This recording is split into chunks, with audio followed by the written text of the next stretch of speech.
Since I know you are interested in Japanese culture, my girlfriend and I have recently made a video where I talk about the historical figure and development of the very Japanese geisha, starting in the Edo period, while she recreates accurately their look. If you're interested, check it out. Link in the description below. Now let's talk samurai. I need to stop throwing books around or I'll be remembered as the guy who throws books around. Hello number ones, welcome back to my channel. This is the Metatron speaking, and this is the third episode of a series that I've recently been working on. As you know, the sort of weapon blank, would it be effective against armor blank? And in the latest episode, as you probably know because you've been following me lately and really appreciate, as you know, we talked about the weapons of a medieval knight against the armor of a samurai, and the video you'll find a link in the description below. But today we're talking about the opposite. So you, yes you, are a noble knight in shining armor, and you're going around your business, going to the store, and you get attacked by a samurai. I know, 2020, mate, you don't know what to expect anymore. What a crazy year. So you need to defend yourself. Would your armor help you out against the sort of weapons that a samurai, let's say in the Sengoku period, could use against you? And given he's going to have the upper hand because it's an ambush, yeah, honorable samurai, my asteroid. Okay, so since I'm holding a sword, I would like to start with this. Would the sword used by a samurai work against the armor of a knight? Well, before we can actually start talking about this and, you know, our complicated elaborations on would the sword cut, would the sword not cut, blah blah blah, depends how you use it and all of that, and the sort of sword, all of these weapons, we need to choose what sort of knight we are talking about. Is it an 11th century knight, then it's mostly wearing mail, perhaps with a conical helmet, nasal helmet and a mail coif? Or are we talking about a 12th century knight, then, you know, yeah, still predominantly male, but now mail is extended to cover all the hands, for example, all the limbs are protected, that sort of kind of protection. Are we talking about the 13th century knight? Then we start having sugar loaves helmets. Is it a 14th century knight? Then limbs are now protected entirely in plate, and at the end of the 14th century we have the beginning of the development of the first breastplates. The helmets become more complicated. Yeah, you do see great helms in 14th century knights, but the great helm of a 14th century knight is a bigger helmet because it's a double helmet. So yes, you've got the great helm, but it's not a closely fitted great helm put on top of a mail coif. It's a massive great helm suspended on top of another helm, usually a secret helm and sometimes even early forms of bassinet. Or is it a 15th century knight, so fully clad in expensive and very well developed and optimized full plate armor? Is it 16th century knight, where the plate has become so sophisticated, we have reached the zenith of the construction of plate, and now even the joints are completely covered and encased in extremely flexible and very well organized plate? Well, personally, I like seeing the best against the best. I mean, at the end of the day, when you watch a boxing match, what's more entertaining? Mike Tyson against George Foreman, like heavyweight champions, or lightweight Tom against Tim from the bakery around the corner? With that out of our system, let's have a look at the first Japanese weapon in question. Now, we know, and I've said many times, the sword is not the best option when you're fighting someone in full plate armor,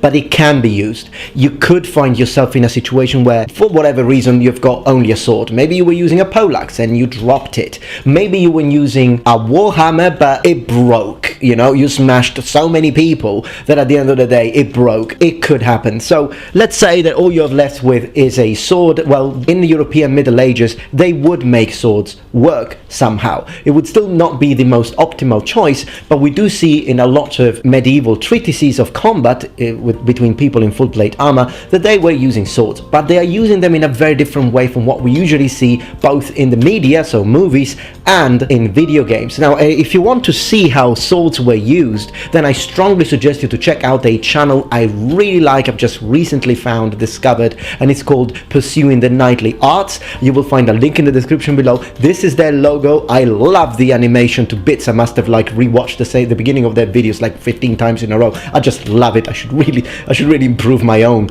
beginning, perhaps intro. But they do show a lot of credible techniques in full plate armor, and you can see, as I can show you, I hope they're okay with me showing a little bit of what they do, but again, link in the description below. Mad respect for these guys. But as you can see, they use leverage, they use levers, they use a lot of different very complex and advanced techniques to try and use the sword to put the knight on the floor and then subdue him, and then perhaps hit him in the face, through the visor, even open up the visor and finish him off. Something like that is something that you, at the end of the day, could end up doing if you were a samurai and you were using a katana against, for example, a full-plated knight. Do we know if the Japanese did something like that? Not as sophisticated as we did in the West, and this might sound strange because I know that there is, out there you've got this idea, this myth that while Japanese techniques were extremely sophisticated, which is true, on the other hand, knights were instead, brutes that were just bashing each other with blunt weapons for no reason, even blunt swords. There is this myth, and with no technique, no skill involved, and that's absolutely not true. In fact, it very much depends. In some particular scenarios and cases and situations, the Japanese will have more sophisticated ways. In other situations, like such as, for example, the idea of I've got to use a sword against someone who's in full plate armor and has got every single inch of his body covered in steel, good quality steel by the way, then I believe that medieval treatises show more sophisticated techniques if compared to what they had in the East. But that doesn't mean that a Japanese samurai, a truly skilled master, Sengoku Jidai frigging war machine of a samurai,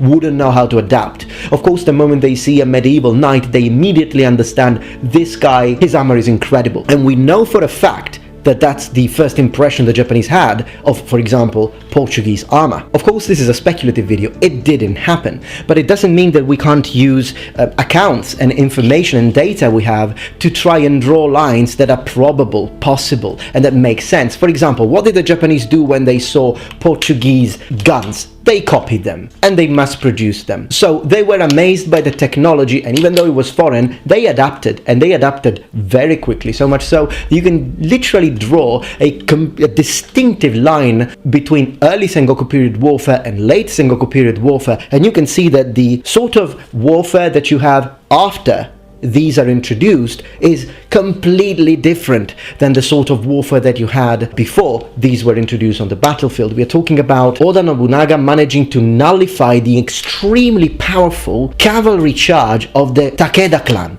I mean, this is no joke. And even the Takeda themselves, who were extremely traditionalist, and their ways had worked for centuries, they even said, and we know that because we have accounts, that now the arquebus is the way to go. Similarly, the Japanese were amazed by European technology in terms of armor production, so much so that the moment they come into contact with Portuguese sets of armor, maybe even Dutch sets of armor if I'm not wrong, then what do? They copy them. They take their breastplates, they recreate them, and then the armor style called Namban was born. So a sort of in between a medieval European kind of armor married with Japanese style and components. Absolutely fascinating. So something similar could happen if a samurai were to meet a knight, and if this was something that was going on in time, then yeah, they would adapt to that. But even if it's a one-on-one situation, the first time in your life as a samurai that you see someone like that, yeah, you need to find a way. And if the only weapon you have is a katana, though you are in trouble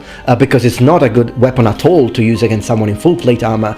You can't slash him, and probably the samurai wouldn't even try, because these are masters of war. These are people that understand these principles very well, and even more than we can understand them, because we understand them theoretically. They understand them practically. These are people who literally survived the battlefield. They tried to cut, it didn't work, so they did something else, they came up with something else, and they survived. They were victorious, and there are opponents of them on the ground, dead, feeding crows. So imagine someone with that sort of experience and skill. They would know that the katana is not a good idea, but if that's the only thing they have, I would imagine they would probably try to exploit the weak spots, very few in European medieval knightly armor, weak spots of the armor, and probably even try to wrestle with them and, get close and try to put their opponent on the ground. Of course, not an easy thing to do against a knight, but that goes without saying. So, looking at swords in general, would a nodachi work better than a katana? In my opinion, no. Because with a nodachi, yes, you gain range, you gain probably more cutting power, which you don't need against a knight in full plate armor. It's never going to work. And I think you need to get in close. So And although this might sound strange, I think a wakizashi would work better, and perhaps even a tanto, because we do know for a fact that the European knights, when they needed to subdue another knight, yes, at first they might use a warhammer, at first they might use a mace, they might use a sword and half sword and do all the techniques that we saw previously in the channel that I was mentioning, that I was giving a shout out to, but once the opponent is on the ground, you will use a rondella, a rondel dagger. That's the best thing you can use in that situation. And if I were a knight in full plate, I think a Japanese tanto would probably scare me more than a Japanese katana or even an odachi if I'm in full plate. But what about pole weapons? Well, we speak a lot on this channel, and just like other channels that talk about these things, about the effectiveness of pole weapons, and that's absolutely true and tested.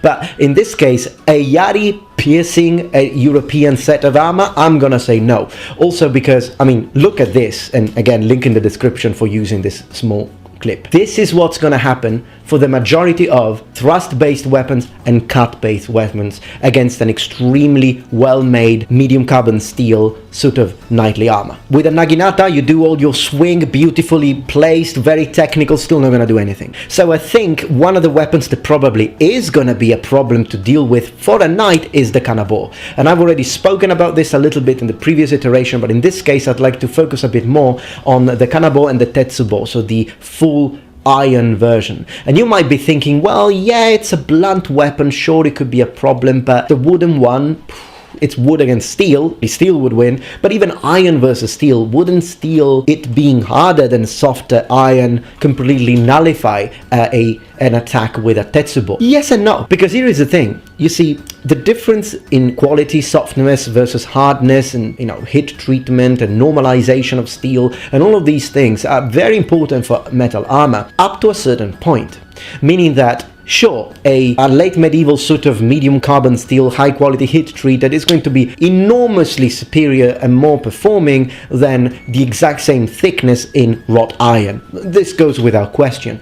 And yet, there is a very famous jousting helmet, specifically the one belonging to King Henry V, the funerary helm of King Henry V, that was made entirely in wrought iron. And you might think, but why wouldn't the king get heat-treated steel? I mean, this is the joust. Sure, joust a piece, but it's still the joust. You could get a lance to the face. Why wrought iron? Now, in this case, we are talking about an entirety of 13 millimeters thickness. Now that includes also a small space, probably 1.5 millimeters, in between the original plate and the reinforcement plate in the very front, which was probably filled with linen, in other words, making a lance hitting you in the face less loud. That this helmet was so thick that it didn't even matter anymore. I mean, once you surpass a certain threshold of thickness and the iron is very, very thick, it will perform just as well as a much thinner heat-treated medium carbon steel plate, and that's because it's just too thick. You can't go through it. Given for war, not a good idea, because of course very thick iron plates would be extremely heavy, but for a helmet for the joust, not a big deal. So how is this linked to our kanabo discussion? Well, it is linked because a kanabo, when it's made entirely of iron, it's still very thick, and a weapon like that with weight concentrated towards the business hand, it's gonna hurt. It doesn't matter that it's iron against steel, and I've got to say, even my wooden one does kick a punch. It's quite strong. I've tried it, not against myself, but not against people, but I've tried hitting stuff with it, and it's very powerful, so I can't even imagine how powerful a iron kanabo could be. So far, the Japanese tanto would be probably the weapon I wouldn't want to have to deal with. The kanabo, equally. Wakizashi, I would also put it somewhere in there. So these are the three weapons that I think would be most effective against the knight. Does that mean that a well-placed hit of a tetsubo or a kanabo would put a knight out of action? No, it's not automatic. There are a lot of variables. First and foremost, the skill of these two combatants. But considering two fighters, two warriors with the exact same level of skill, then a clash like that, the real situation is, in my opinion, the knight will have an advantage, but it's not going to be significant enough to make beating the samurai a piece of cake or a walk in the park. But on top of this, I'm going to say it also will depend on what weapon the samurai is using or is trying to use against you. And in my opinion, so far, those are the three weapons that I would use as a samurai.